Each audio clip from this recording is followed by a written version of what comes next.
Hello everyone, welcome to my channel science classes.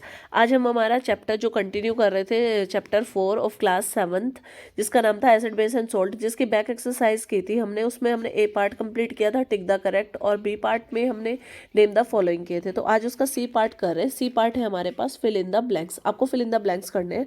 तो first question देखते हैं। First point क्या है यहाँ पे, all blank contains hydrogen atoms.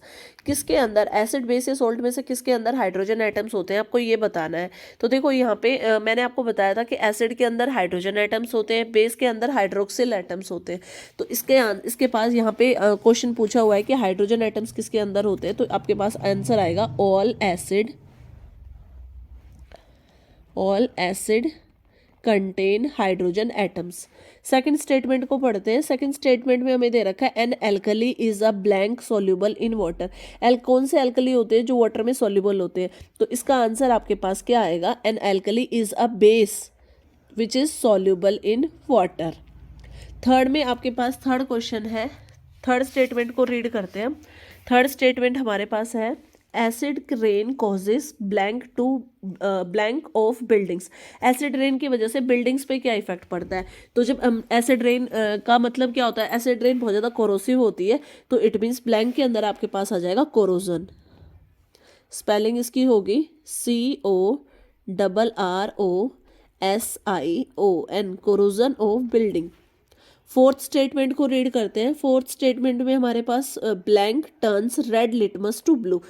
कौन से एसिड बेस या सॉल्ट में से आपको बताना है कौन रेड लिटमस को ब्लू में कन्वर्ट करता है। तो मैंने बताया था आपको इजीली कि बेस हमारे क्या करते हैं, रेड लिटमस को ब्लू में कन्वर्ट करते हैं।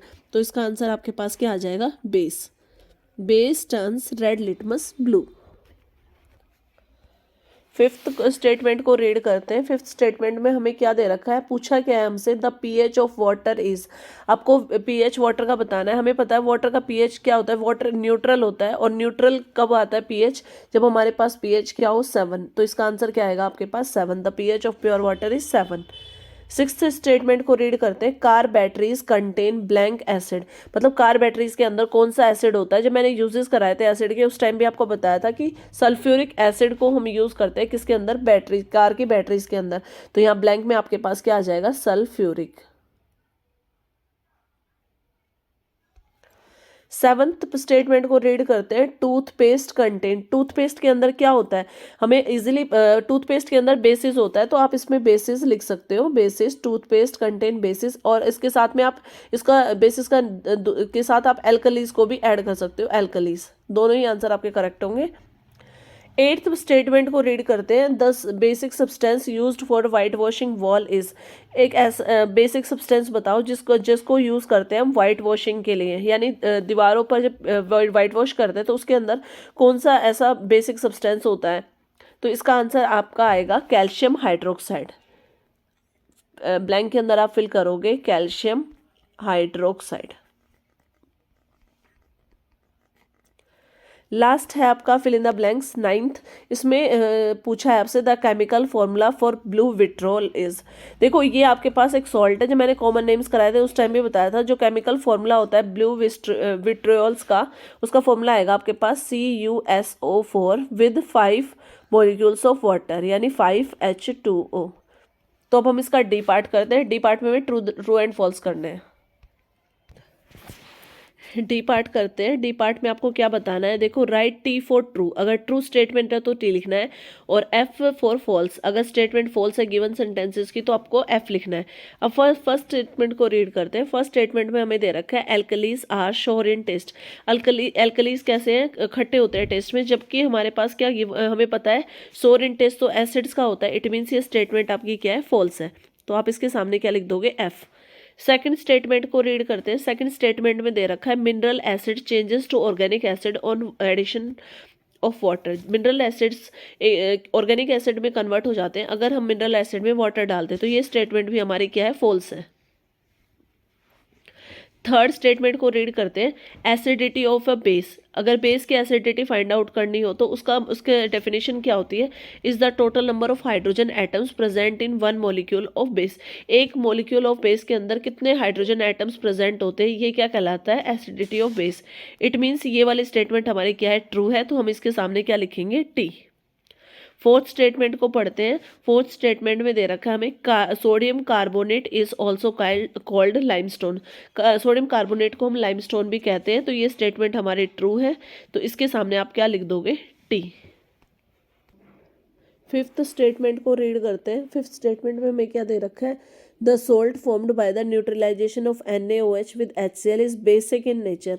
देखो न्यूट्रलाइजेशन रिएक्शन की बात करें तो NaOH क्या है, आपका बेस है, और HCl क्या है, एसिड है। तो एसिड बेस को जब रिएक्ट कराते हैं तो रिएक्शन का नाम न्यूट्रलाइजेशन ही क्यों है, कि हमारे पास सॉल्यूशन न्यूट्रल होना चाहिए। लेकिन यहाँ पे क्या दे रखा है इन्होंने, basic in nature. It means ये स्टेटमेंट क्या आपकी फॉल्स है, तो आप इसके आगे क्या लिख दोगे, एफ।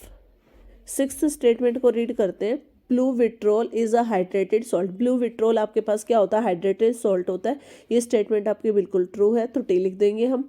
सेवंथ और लास्ट स्टेटमेंट है ट्रू फॉल्स की। इसमें लिखा हुआ है acidic solution are good conductor of electricity. मैंने बताया था ना कि एसिडिक जो सॉल्यूशंस होते हैं वो क्या होते हैं, कंडक्टिव होते हैं। तो इट मीन्स ये स्टेटमेंट हमारी क्या होगी, ट्रू होगी। तो इसके सामने आप क्या लिख दोगे, टी यानी ट्रू। ई पार्ट करते हैं। ई पार्ट में हमें क्या करना है, match the following, match the columns. A column में आपके पास सॉल्ट के नेम लिखे हुए हैं और बी कॉलम में आपके पास उनके फॉर्मूला लिखे हुए हैं। तो आपको दोनों को मैच करना है। तो देखो सबसे पहले फर्स्ट पॉइंट देखते हैं। फर्स्ट पॉइंट में हमारे पास सॉल्ट का नेम लिखा हुआ है लाइमस्टोन। अब लाइमस्टोन का फॉर्मूला इस सब में चेक करें तो हमें याद है लाइमस्टोन का फॉर्मूला होता है CaCO3। इट मीन्स आप क्या करोगे, CaCO3 के आगे हम लिख देंगे 1। अब सेकंड सॉल्ट को पढ़ते हैं। सेकंड सॉल्ट का नाम है एसिटिक एसिड। एसिटिक एसिड का फॉर्मूला हमारे पास होता है CH3COOH, यानी वो डी पॉइंट पे है। तो आप क्या करोगे, डी के आगे आप लिख दोगे 2। सी सॉल्ट का नेम पढ़ते हैं। थर्ड पॉइंट आपके पास क्या है, कास्टिक सोडा है। देखो कास्टिक सोडा का फॉर्मूला हमें याद है। कास्टिक सोडा का फॉर्मूला होता है NaOH। देखो H पार्ट पे लिखा हुआ है NaOH। तो आप क्या करोगे, NaOH के सामने लिख दोगे थर्ड पॉइंट, यानी ये थर्ड का फॉर्मूला है। अब ऐसे ही फोर्थ सॉल्ट का नेम पढ़ते हैं। फोर्थ सॉल्ट हमारे पास है कॉमन सॉल्ट। कॉमन सॉल्ट का फॉर्मूला हमें याद है NaCl, यानी वो F पॉइंट पे है। तो आप F के सामने क्या लिख दोगे, 4। फिफ्थ सॉल्ट का नेम पढ़ते हैं। फिफ्थ सॉल्ट है हमारे पास ग्रीन विट्रोल। ग्रीन विट्रोल का फॉर्मूला होता है FeSO4 7H2O। तो इसके सामने आप क्या लिख दोगे, 5, यानी जी के सामने हमारे पास क्या आ जाएगा, 5। अब सिक्स्थ सॉल्ट का नेम पढ़ते हैं। सिक्स सॉल्ट है हमारे पास milk of magnesia. Milk of magnesia का फॉर्मूला होता है MgOH होल ट्वाइस। तो इसके सामने आप क्या लिख दोगे, यानी ए के सामने हम लिख देंगे 6 पॉइंट। सेवंथ सॉल्ट का नेम पढ़ते हैं। सेवंथ हमारे पास एसिड दिया हुआ है, सॉल्ट नहीं है, सॉरी, ये एसिड है, नाइट्रिक एसिड। नाइट्रिक एसिड का फॉर्मूला होता है HNO3, यानी सी आपके पास क्या है, फॉर्मूला है। तो अब आप क्या करोगे, सी के सामने हम लिख देंगे 7। ये इसको हम किससे मैच करेंगे, 7 से।